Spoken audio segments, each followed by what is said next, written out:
weekend. I hope you had a great one, and I hope you're ready for a new week. All right, here we go. The month is September. Your turn.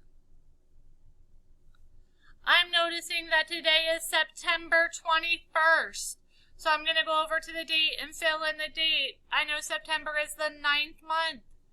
September 21st, 2020. And now I'm going to write it in word form. September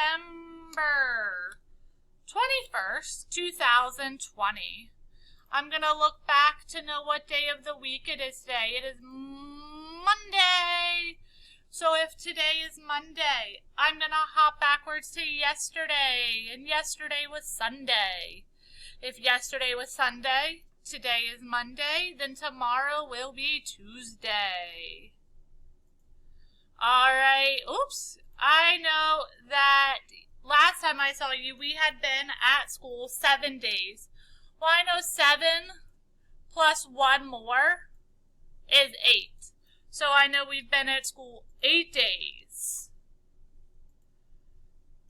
All right. It's been our 8th day. Let's make 8 cents. A nickel is 5, 6, 7, 8. Very good. All right. These are new words that you should know. Call them out to me. Who? Why? Have? Where? Were? There. Counting by tens today, here we go. 10, 20, 30, 40, 50, 60, 70, 80, 90, 100, 110, 120. All right, keep up the great work, you guys.